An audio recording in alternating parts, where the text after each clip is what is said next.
Bonjour à chacun. J'espère que vous allez bien, comme on l'a dit tout à l'heure, que vous avez passé une bonne semaine. Donc, ce que j'aimerais d'abord, c'est remercier le pasteur Bruno Astier et l'équipe pastorale pour la confiance qu'ils m'accordent ce soir. Et voilà, nous allons partager ensemble la parole. J'espère que vous m'entendez bien, ça va? Tout le monde m'entend bien? Oui, c'est bon. Alors, ce soir, j'aimerais vous parler d'un des piliers de la vie chrétienne. Il y a deux piliers principalement. Il y a la parole de Dieu, il y a la prière. Quelqu'un a dit que la prière est la respiration de l'âme. J'aime bien cette définition, cette image.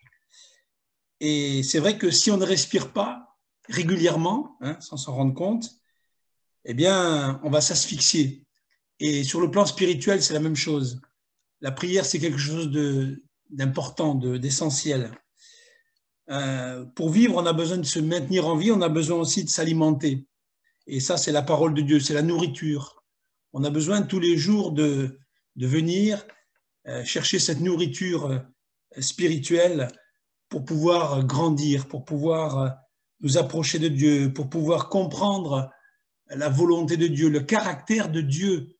Dieu est esprit, nous ne l'oublions pas, et nous sommes que des hommes, mais Dieu nous fait grâce de pouvoir nous approcher de lui, et notamment par la parole. Eh bien, nous voulons avoir cette envie et ce besoin renouvelé de jour en jour. Et je comprends qu'il peut y avoir aussi des fois des découragements, des lassitudes quand on est chrétien depuis longtemps, notamment. C'est un peu mon cas depuis une trentaine d'années. Et se dire, est-ce que je vais ouvrir la parole de Dieu aujourd'hui? Qu'est-ce que Dieu va m'apporter?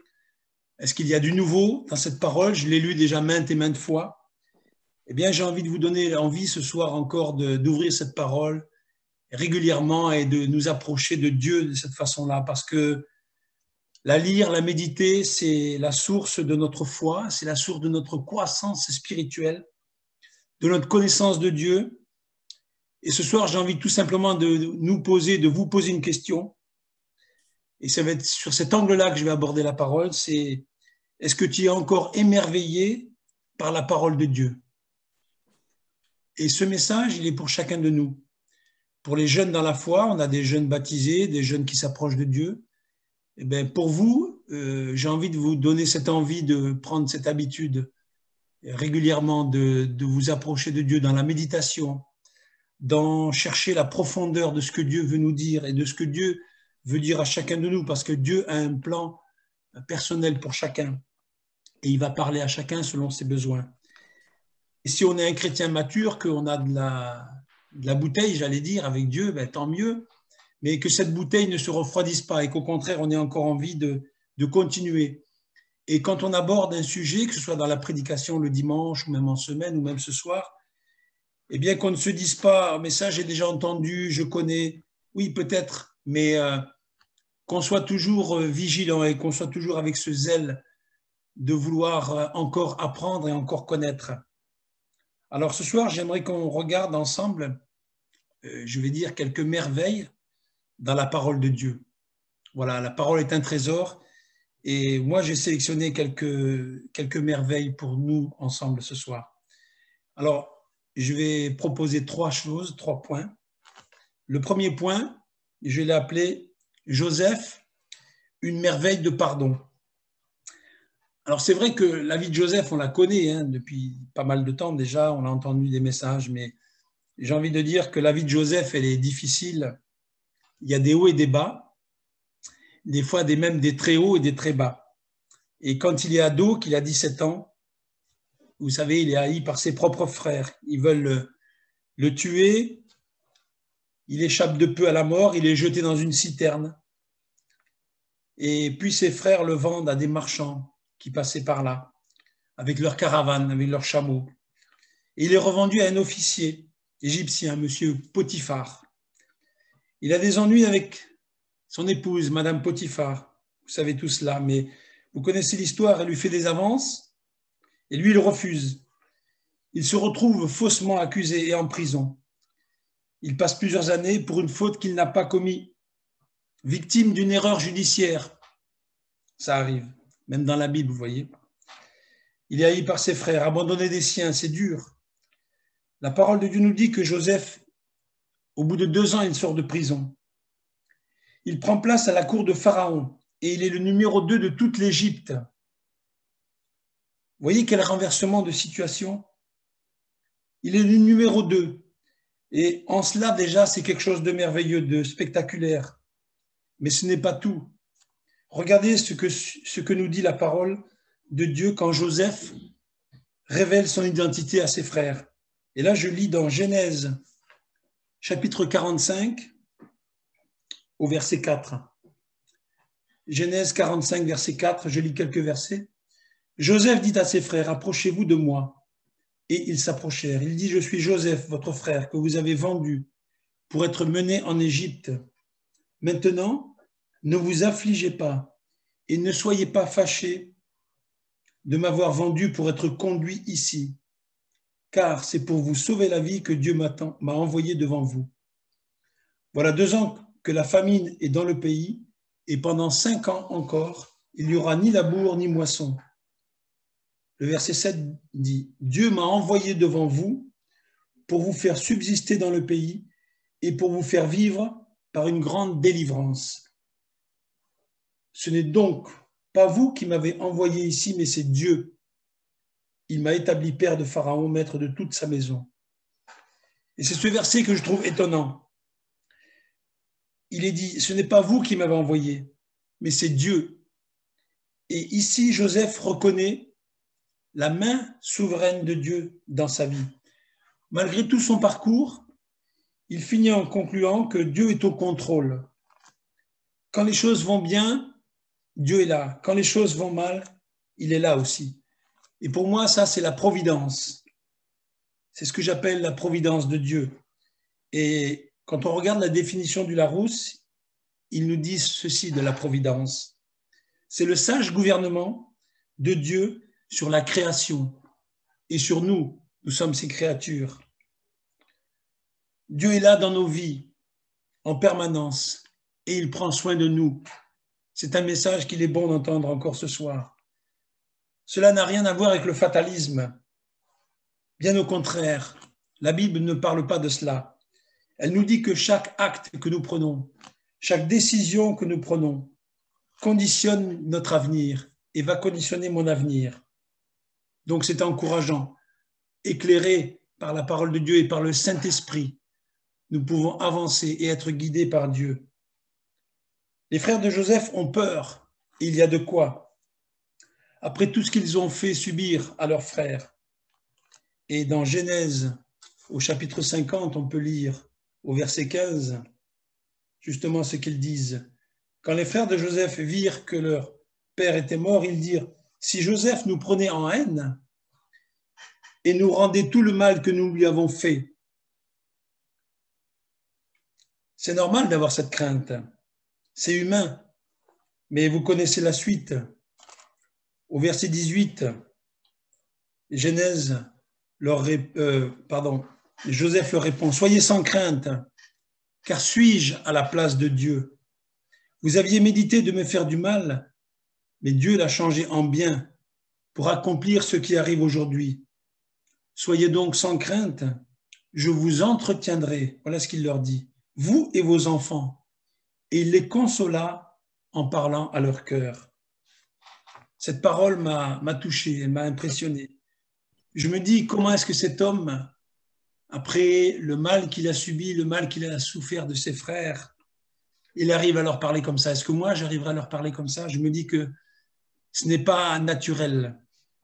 Ce n'est pas un pardon charnel, c'est un pardon surnaturel. Et là, on touche à la dimension divine du pardon. Bien sûr, le modèle parfait, c'est Jésus. Jésus dira sur la croix, Père, pardonne-leur, car ils ne savent ce qu'ils font. Mon frère, ma sœur, peut-être que toi aussi, tu connais le rejet. Tu connais peut-être la souffrance, l'incompréhension, la trahison. Tu as peut-être une situation qui te fait souffrir et tu as du mal, une injustice, une épreuve et tu as du mal à pardonner. Est-ce que tu peux réaliser encore ce soir combien Dieu t'aime? Est-ce que tu t'y es habitué? Tu trouves ça normal? N'oublie pas. N'oublie jamais que si tu es pardonné, si tu es sauvé, c'est une grâce de Dieu. Et à notre tour, Dieu nous demande de pardonner, comme Jésus nous l'a enseigné. Matthieu 6. Pardonne-nous nos offenses, comme nous pardonnons aussi à ceux qui nous ont offensés. Le deuxième point, c'est sur Moïse. Moïse, une merveille de puissance. On voit cela dans Exode. Et encore ici, un texte qui, pour moi, de la Bible, est merveilleux. Pourquoi? Parce qu'il nous montre comment Dieu libère son peuple. Il nous montre quelle puissance Dieu va déployer, il va mettre en œuvre pour libérer ses enfants. Et on voit ça dans Exode, chapitre 14, au verset 6. Je vous lis quelques versets. Exode 14, verset 6. C'est quand Pharaon se met à poursuivre le peuple de Dieu, le peuple d'Israël. Pharaon attelle son char et prend son peuple avec lui. Il prit 600 chars d'élite et tous les chars de l'Égypte. Il y avait sur tous des combattants. L'Éternel endurcit le cœur de Pharaon, roi d'Égypte, et Pharaon poursuivit les enfants d'Israël. Les enfants d'Israël étaient sortis la main levée. Les Égyptiens les poursuivirent, et tous les chevaux, les chars de Pharaon, les cavaliers et son armée les atteignirent campés près de la mer, vers Pi-Harioth, vis-à-vis de Baal-Tséphon. Pharaon approchait, les enfants d'Israël levèrent les yeux. Et voici les Égyptiens étaient en marche derrière eux. Les enfants d'Israël eurent une grande frayeur et crièrent à l'Éternel. Ils dirent à Moïse, n'y avait-il pas des sépulcres en Égypte, sans qu'il fût besoin de nous mener mourir au désert? Que nous as-tu fait en nous faisant sortir d'Égypte? N'est-ce pas là ce que nous te disions en Égypte? Laisse-nous servir les Égyptiens, car nous aimons mieux servir les Égyptiens que de mourir au désert. Voilà la réaction des Israélites. Après 430 années passées dans le pays d'Égypte, comme esclaves, le peuple d'Israël va enfin partir vers la terre promise. Après les 10 plaies d'Égypte, après le combat entre Moïse et Pharaon, ce combat qui représente le combat entre le bien et le mal. Vous voyez comme Pharaon est fier, comme il est orgueilleux. Il dira à Moïse, mais qui est l'Éternel pour que j'obéisse à sa voix? Alors Dieu envoie les 10 plaies sur l'Égypte. Pharaon résiste, comme vous le savez. Et les magiciens arrivent aussi à faire des miracles. C'est ça qui est étonnant. Au début, on se pose des questions. Mais à un moment donné, c'est la 3e plaie, c'est les poux sur toute la terre. Ils ne peuvent pas faire la même chose. Et ils disent à Pharaon, c'est le doigt de Dieu. L'Éternel frappe le pays de toutes ses plaies. Mais le peuple d'Israël, le peuple de Dieu, lui, est épargné. Et cela, c'est étonnant. Vous avez remarqué? On voit ça dans Exode 8 ou Exode 9, quand il y a les mouches, quand il y a la grêle. Mais dans Exode 10, je vais lire ce verset-là parce que je le trouve tellement beau. Quand il y a la plaie, quand il y a les ténèbres, il y a sur toute l'Égypte, il y a des ténèbres. Mais là où il y a les Israélites, Dieu fait grâce. Au verset 21, il nous est dit, l'Éternel dit à Moïse, étends ta main vers le ciel et qu'il y ait des ténèbres sur le pays d'Égypte, qu'on ne puisse les toucher. Mais Moïse étendit sa main vers le ciel et il y eut d'épaisses ténèbres dans tout le pays d'Égypte pendant 3 jours. Ça nous dit quelque chose. On ne se voyait pas les uns les autres et personne ne se leva de sa place pendant 3 jours. Mais il y avait de la lumière dans les lieux où habitaient les enfants d'Israël. Et ça, c'est le pays de Goshen. Donc, vous voyez cette image sur l'Égypte, des ténèbres, mais là où il y a les enfants d'Israël, il y avait la lumière. Donc, les Israélites se trouvent maintenant pourchassés. Ils sont là, devant cette mer, et il y a les chars des Égyptiens qui arrivent. Ils sont devant la mer Rouge.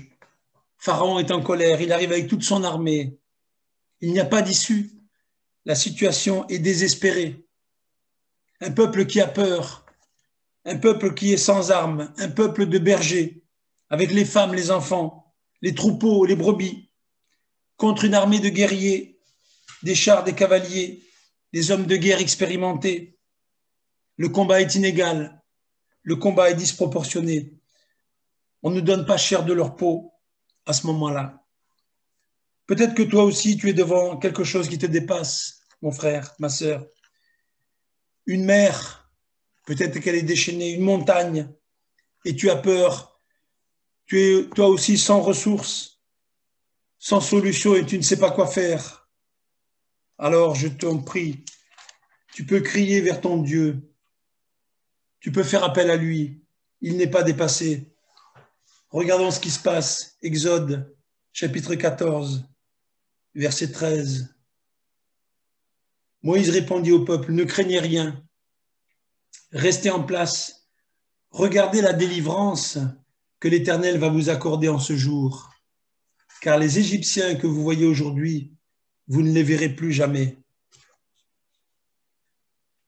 L'Éternel combattra pour vous, et vous, gardez le silence.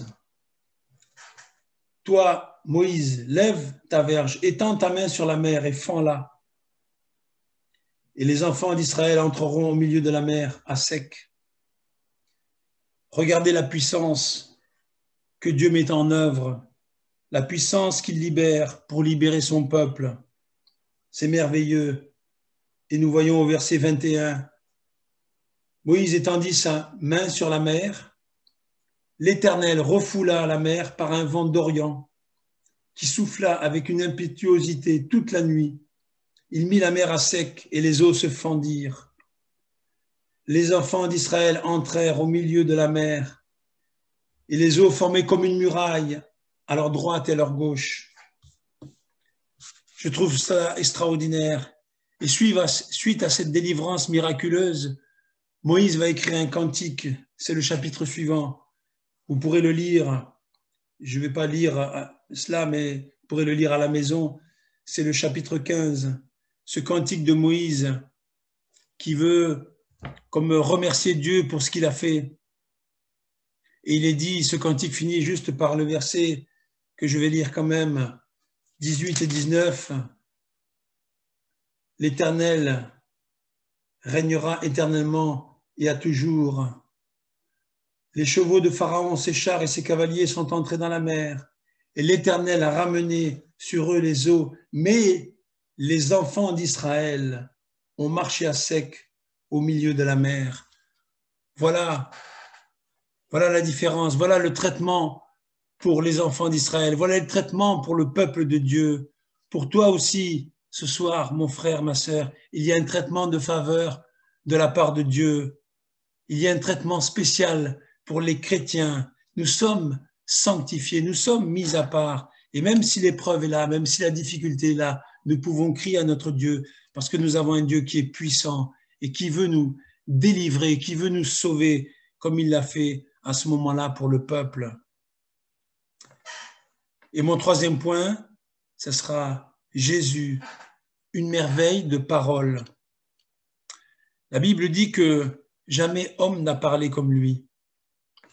Ésaïe dira de lui qu'il est admirable. Ésaïe 9, verset 5 nous dit, on l'appellera admirable, conseiller, Dieu puissant, Père éternel, Prince de la paix. Un cantique que l'on chante qui nous dit « Il fait tout à merveille ». Je pense que vous connaissez ce cantique. Il fait tout à merveille le meilleur des amis. Il fait tout à merveille. La Bible me le dit. Vous conviendrez avec moi que toutes les paroles de Jésus sont merveilleuses. Elles sont extraordinaires. Elles sont quelquefois inattendues, mais en tout cas, elles sont uniques. C'est vrai que personne ne parle comme lui. Quand on lit dans les évangiles, les textes, et quand on voit les réponses de Jésus, on est comme interpellé. On se dit, mais c'est incroyable, c'est formidable. Et ce qu'on aimerait, c'est à chaque fois être renouvelé par ces paroles. La parole de Jésus, elle reprend toutes les facettes et tout ce qu'on a besoin, elle les comble. C'est une parole d'amour quand on a besoin d'amour. Ça peut être une parole de pardon quand on a besoin de pardon. C'est une parole de salut. C'est une parole de puissance. Et qui que nous soyons ce soir, quoi que nous attendions de la part du Seigneur, il a une parole pour nous, il a une parole pour toi, mon frère. Alors, quelques exemples. Dans le Nouveau Testament, quand Jésus a 12 ans, quand il est ado, il est dans le temple, vous le savez, et ses paroles confondent déjà les docteurs de la loi, les érudits. Luc, chapitre 2, voilà ce que Luc nous dit.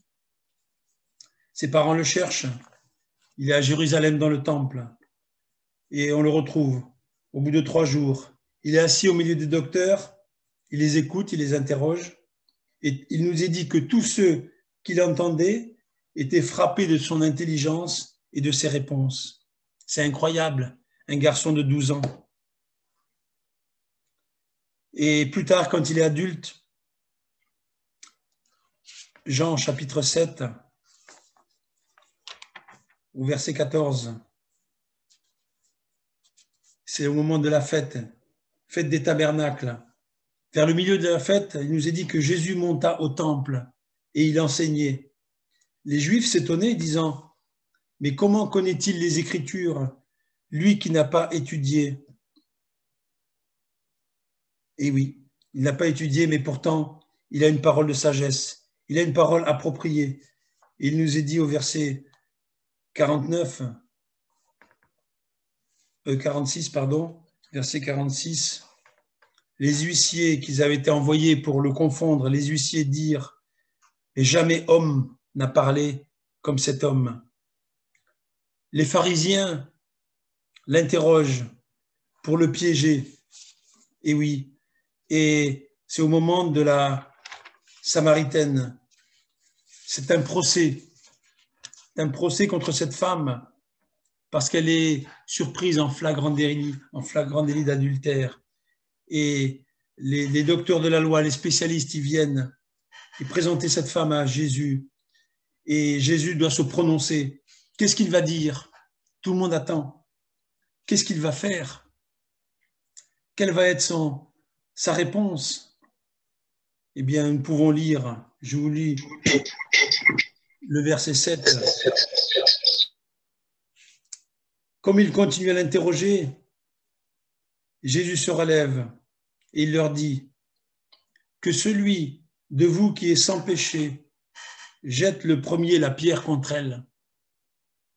Une réponse inattendue, une réponse tellement pleine de sagesse, tellement pleine d'amour, tellement pleine d'à propos.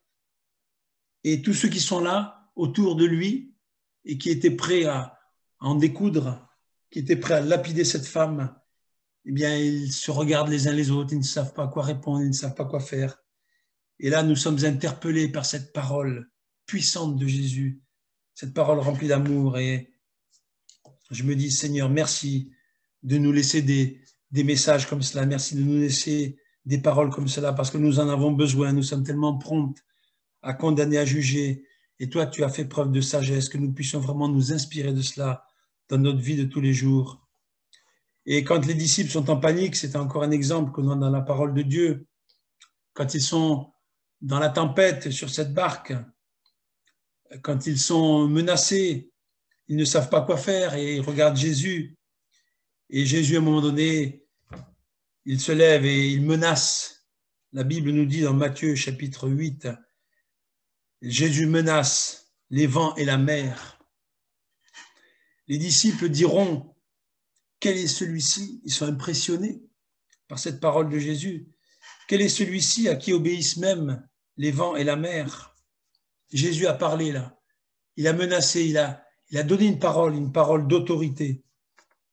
Et les disciples, pourtant, qui sont habitués à vivre avec Jésus depuis quelques années, ils sont impressionnés aussi par la parole de Jésus. Cette parole qui est une merveilleuse parole. Et on peut s'imprégner, on peut être enseigné par ces paroles de Jésus. Et on en a besoin, mon frère, ma sœur, chaque jour de notre vie. Et je veux conclure, je ne veux pas être trop long. J'ai pris quelques passages dans la parole de Dieu. J'ai lu beaucoup de passages, peut-être. Il y en aurait d'autres, bien sûr. Toutes les paroles de Jésus sont puissantes, sont pour nous utiles, sont nécessaires. Mais j'espère que ces paroles, ou peut-être d'autres, que des passages que vous aimez, que vous avez à cœur, continuent à toucher vos cœurs. Que le Saint-Esprit nous révèle quelque chose de Dieu quand on lit cette parole. Sinon, si cette parole n'a pas d'effet sur chacun d'entre nous, je pense qu'il y a un danger. Ça veut dire qu'on est en train de s'assoupir. Ça veut dire, mon frère, ma sœur, qu'on est peut-être déjà en train de s'endormir. J'aurais pu aussi parler du chapitre 11 de l'évangile de Jean. Vous savez, c'est au moment de la résurrection de Lazare, quand Jésus arrive devant le tombeau de son ami. Et il dit, ôtez la pierre. Alors qu'il est déjà là depuis 4 jours. Les hommes, les femmes sont étonnés.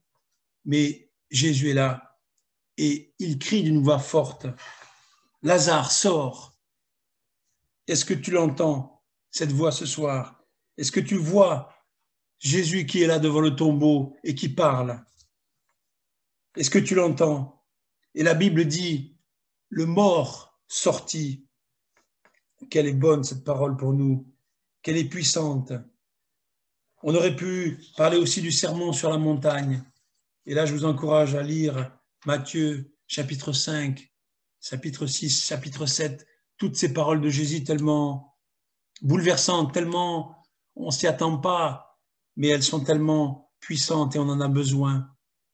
Et je vais finir avec une dernière référence, parce que nous sommes dans les Actes des Apôtres, nous sommes des chrétiens de Pentecôte. Et il nous est dit dans Acte 2, quand le Saint-Esprit est répandu sur les disciples à la Pentecôte, toutes les nations qui étaient là et qui les entendaient prophétiser, ils dirent, comment les entendons-nous parler dans nos propres langues des merveilles de Dieu? Je me dis que si des étrangers, si des païens peuvent entendre parler des merveilles de Dieu, nous qui sommes chrétiens, à combien plus forte raison nous avons encore envie de voir les merveilles de Dieu et de les vivre dans nos vies, autour de nous et dans nos familles. Amen.